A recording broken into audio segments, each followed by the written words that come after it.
Hey guys, Adrian here. I actually got a really sick video for you guys today. I got an amazing opportunity to playtest Project L. Time to throw down. Riot's new free-to-play fighting game. And honestly, I'm super excited to talk to you guys about my experience and, my hands-on with the game. As you guys know, I've been really immersing myself into the fighting game scene for over the last 2 years or so, participating in high-level tournaments and just in general, just playing them a ton, right? Like Guilty Gear Strive, Dragon Ball Fighters, and all these other different fighting games. And mainly because, I really enjoy the competition, right? And the community surrounding fighting games. The FGC has been super welcoming to me, very fun to be around. So needless to say, I've been just enjoying my time with them. I've been following this project from Riot for a very, very long time, and as you guys know, since I'm a big fan of fighting games and a big fan of League of Legends, having them both clash, right, is very exciting because I get to play my favorite characters in a gameplay style that I really, really like. I really appreciate that Riot reached out to me to play the game and give my thoughts on it to help them as much as I possibly could to create a product that they're proud of and that we, the players, would love. Interestingly enough, one of the biggest things that stood out to me was how passionate the team behind this game is. I legitimately think this game is in really good hands. Anyway, let's get right into it. One of the big things that really stood out to me, especially coming from League of Legends, right, was how the characters felt so in theme. If I'm playing Darius, for example, his attacks feel super heavy, right? And he's a very threatening character. I didn't want this guy on me because I knew if he got on me, I was dead, right? This fucking champion gets on top of you and just starts command grabbing you, right? He just pulls you in and just starts doing a bunch of crazy stuff on you, and you have to try to find your way out, right? When you play against Ahri, her mobility and her skill set makes her really tricky because she's always trying to bait you.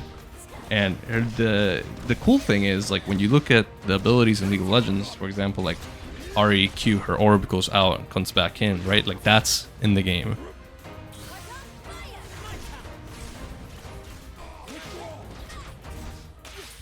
Right, and that's something that you got to play around. Her W, where she has the Foxfire stacks, right? Same thing. Obviously, it works a little bit differently in this game because it's not a one-to-one like League of Legends, right? But the characters feel really fleshed out, and they really fulfill that fantasy from League of Legends, right? Echo. Echo is absolutely nuts in this game. This character is using his rewind back and forth just to mix you up like crazy, and you don't even know what's happening half the time because there's just so much going on, with the after image that he leaves right behind him, right? Every single time he was going for a mix-up, we all were just screaming because we were like, "What the hell? He just do that? That is crazy, right?" So one other big thing I wanted to talk about was something that Riot announced earlier today, which was that this game is going to have 1v1 and 2v2 duo play, right? Which means that you're going to be able to hop in with a friend and play against two people, or you might even just do, two friends versus one person, right? Controlling two characters. And I think that's really, really cool. We ended up testing that within all the players that were play testing the game, right? We ended up doing 1v1s, 2v2s, 2v1s, and it creates some really interesting dynamics. I think that at the very beginning, when you start playing this game, going solo is probably going to be a little bit more of an advantage, right? Because two people working together, they're not going to know when to do things or how they want to approach the game the same way. But it's interesting to think about the potential of when you have a friend and you both learn each other's habits and how you get to develop strategy down the line. It can actually look really, really cool. Now, some of you guys might be thinking, oh, okay, Adrian, so the game, the characters are really developed, but how does the game feel? What's unique about it, right?